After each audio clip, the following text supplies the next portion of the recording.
Hi guys, welcome back to step 3 of the money game plan, building an emergency fund. So there was a moment in my early 20s when I had just broken up with my boyfriend, so I had to find an apartment ASAP. And if you didn't know, moving on very short notice is expensive. You have to find an apartment, get first and last month's rent, security deposit, hire movers, probably a couple trips to IKEA, and then the online deliveries. But also, no way was I going to stay in that old apartment for one more day. That week taught me something I'll never forget. Emergencies don't wait until you're ready.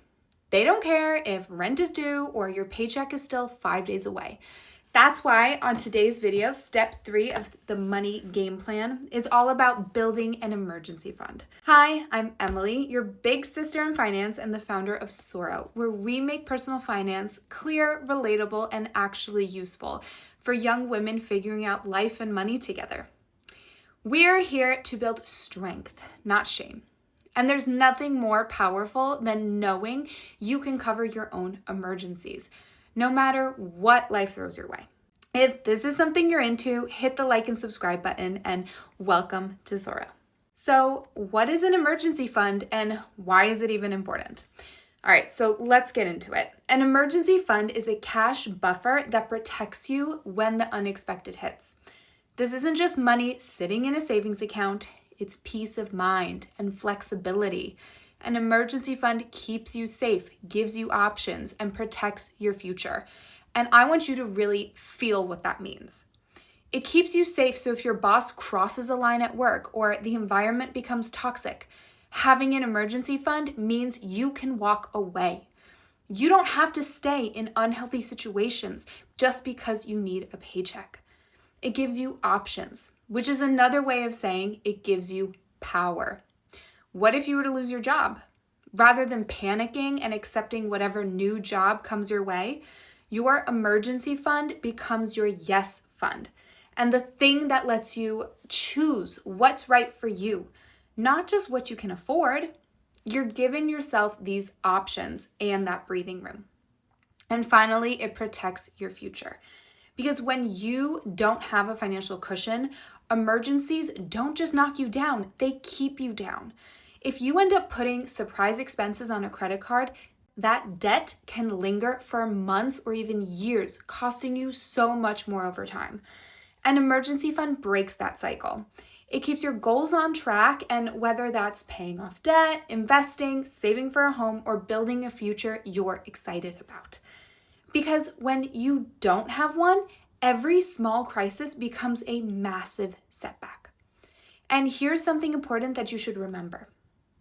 Your emergency fund should have your name only on it. Even if you share finances with a partner, every person should have their own emergency fund. It's not about secrecy, and it's not about whether you trust them or not. It's about security and respect. You deserve to know that you are protected no matter what. And so does your partner. So respect the fact that they are going to have their own as well. So how much do you need in an emergency fund? Now, the big question. So how much should you actually save? The general rule is 3 to 6 months of expenses if your life is relatively stable. Double income household, no kids, steady job, you might only need 3 months. If you're self-employed, if you have dependents or rely on a single income, aim for 6 months. And if you're somewhere in between, that's totally fine. Pick a number that makes you feel secure and fits your risk profile, but still feels doable. How do you calculate your expenses?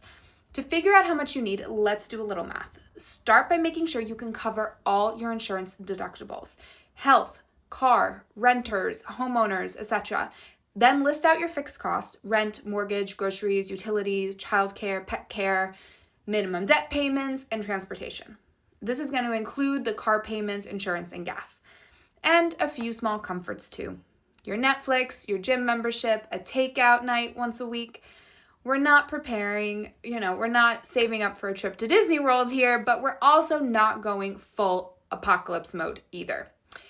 Once you've got your monthly expense number, multiply it by 3, 4, 5, or 6, whatever you're aiming for, and that's your emergency fund goal.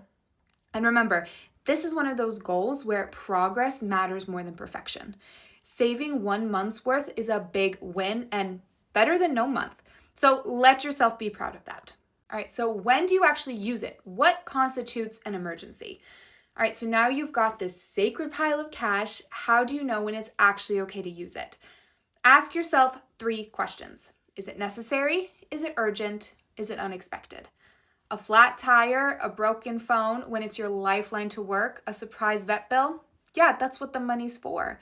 A new outfit because you're sad or last minute concert ticket? Not so much. And if you do have to use it, that's okay. That's what it's for.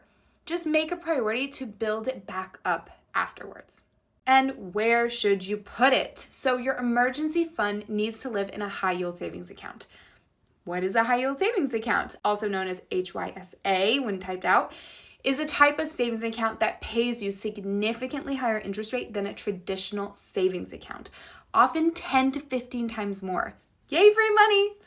It's a savings account, not a checking account, which means you don't have a debit or credit card attached to it, so you can't just dip into it casually for everyday spending. And it still stays liquid. So what does that mean? It means it's still in cash, not invested in the stock market, so it's safe and ready when you need it. And yes, I know it can feel super boring to just see a big pile of cash sitting there, but trust me, when life throws you a curveball, which it will, boring suddenly becomes beautiful. And that emergency fund becomes the thing that lets you sleep peacefully at night. So here's the truth. Emergencies are gonna happen. You don't get to choose when, but you do get to choose how ready you'll be. Every dollar you put into your emergency fund is a vote for your future self. It's you saying, I've got you. The ultimate self-care routine.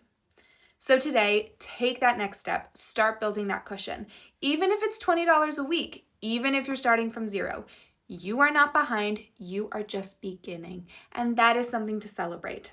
So check out the next video in the Money Game Plan series. We're breaking it all down step by step so you always know what your next move should be. Let's keep building your financial future together. And as always, you can check us out on TikTok and Instagram for daily money tips to keep you moving in the right direction. Download our Ultimate Money Guide from sorofinance.com. It's full of practical steps and a full workbook to help you make real moves with your money. And you can join our free newsletter and download our free Money Basics Guide. Don't forget to like, subscribe, and drop a comment below. How much are you saving in your emergency fund? Or have you ever had to use one? I read every single comment and I'm always here cheering you on. See you in the next video.